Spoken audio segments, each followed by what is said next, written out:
অমিত মনীষা রাজ এসে জিন্দাবাদ জিন্দাবাদ জিন্দাবাদ জিন্দাবাদ জিন্দাবাদ আমার নেতা পার্থভূমি জিন্দাবাদ জিন্দাবাদ জিন্দাবাদ জিন্দাবাদ।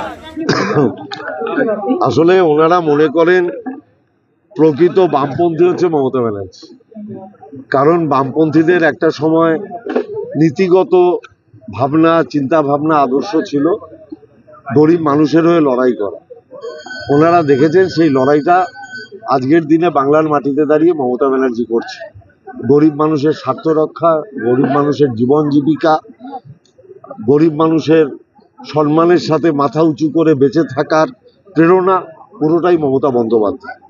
তাই তারা আজকের দিনে দাঁড়িয়ে বাংলার বুকে প্রকৃত বামপন্থার যিনি প্রতীক, সেই মমতা ব্যানার্জির পতাকা ধরেছে। মতামত আমি এটুকু বলতে পারি যে বাংলার ইতিহাস, রানী রাসমণি দেবী দক্ষিণেশ্বরের কালী মন্দির প্রতিষ্ঠা করেছিলেন। তারপরে মমতা ব্যানার্জির নাম ইতিহাসে থেকে যাবে জগন্নাথ দেবের মন্দির দীঘার বুকে প্রতিষ্ঠিত করবার জন্য।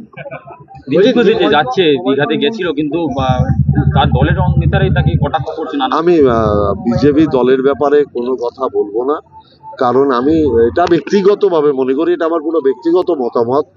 দিলীপ ঘোষ মানে বিজেপি, আর যারা এখন বিজেপির মুখ হয়েছেন তারা ধান্দাবাজ। সিবিআই এর ভয়ে তৃণমূল থেকে বিজেপিতে গেছিলেন।